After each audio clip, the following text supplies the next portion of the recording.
He's not afraid to sit down. It just doesn't seem necessary. It doesn't rise to that level. To a war zone. We are with Saudi Arabia. We're staying with Saudi Arabia. Afraid of Bob Mueller? Afraid of being in a war zone? And afraid to even challenge Saudi Arabia? But after all, there's nothing to fear but fear itself. And Donald Trump seems to have a lot of that these days. Good morning and welcome to Morning Joe, this Wednesday, November 21st.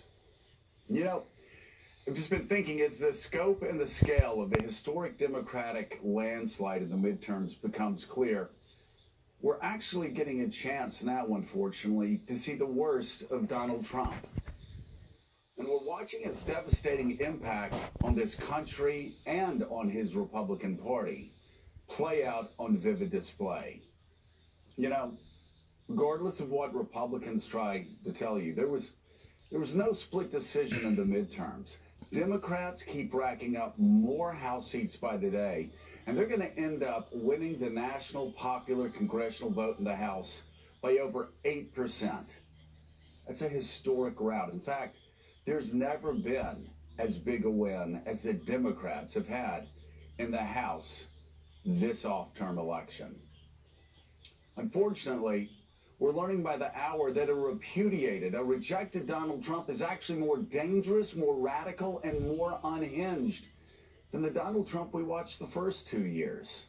And yesterday brought us a compendium of the bleakest elements of Donald Trump's immorality, openly siding with the Saudis, even as their leader was declared a cold-blooded murderer by the U.S. intel community. Saudi thugs, they brought a bone saw to ambush an American resident and a Washington Post columnist. And going from Nixonian to Stalinist, as the New York Times reported, repeatedly and petulantly demanding that the tools of the Justice Department would be used to go after his perceived political enemies, Hillary Clinton and James Comey, blithely defending his daughter's personal use of emails also for government business, with dozens of unanswered questions that still suggest that her conduct could have been every bit as egregious as Hillary Clinton's. We just don't know yet. He's also standing by a corrupt, manifestly unqualified acting attorney general, and the most racially insensitive Senate candidate in decades in a Mississippi runoff. That Donald Trump, by doing that and everything else that we saw just yesterday, and what he's done over the past 2 years, he's forfeited any claim of being a legitimate president. He did that long ago. I find it hard to see how he could seek, let alone win, the presidency again in 2020. I don't think he's going to run, because at the end of the day, he didn't want to win in 2016. As I've told you time and time again, with Donald Trump, it is all about money. Sell out to the Saudis, even when your intel community tells you that they're run by a murderer? No problem with Donald Trump, because it's not about America's reputation on the globe. It's not about what's best for Middle East policy. For Donald Trump, it's what's best for Donald Trump, and not even politically, but financially. What deals can he make in 2 years when he leaves the White House? Vladimir Putin? He murders journalists? He assassinates political rivals? No problem. Never mind what the CIA says about the Russians trying to subvert American democracy. Never mind that the head of his own Homeland Security Department said that Vladimir Putin and Russia poses a risk to American democracy. Donald Trump says, I don't believe the intel communities. Why, Putin gave me his word.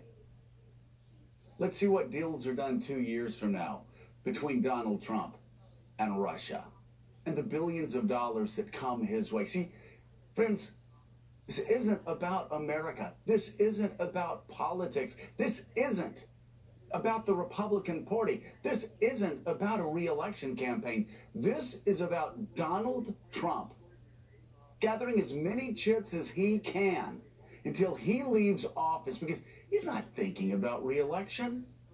He's thinking about all the money he can make as ex-president. So if it doesn't make sense to you, what he's doing. Maybe you should just remember what Woodward and Bernstein said during Watergate. Follow the money. And this is not political money. It's personal money. And it's not money in Trump's pocket now. It's money that he thinks he's going to make 2, 3, 4, 5 years from now. When he can go to the Saudis and say, hey, I stood by you when the CIA had evidence that you lured a Washington Post columnist into your embassy, strangled him, and then took a bone saw to him and cut him up. That's what this is all about. And guess what? It's only going to get worse for Donald Trump.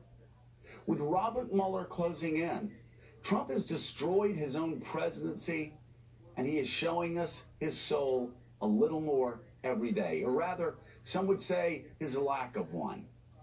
In the wake of the midterm super shellacking, the entire Republican Party is still standing in full support of its dear leader. Don't show me your tweets. Don't give me your speeches. Show me your courage. Show me your resolve that you want to put your country, that you want to put the conservative movement, that you want to put your party ahead of Donald Trump. The time's running out. For the sake of history, for the fate of the conservative movement, and one of the nation's 2 political parties, good men and good women who want a future for the GOP need to stand up and speak out today, or their fate will be fully intertwined with this man who is crashing and burning right before our eyes. Republicans, you think 2018 was bad? You ain't seen nothing yet. Let's bring in White House reporter for the Associated Press,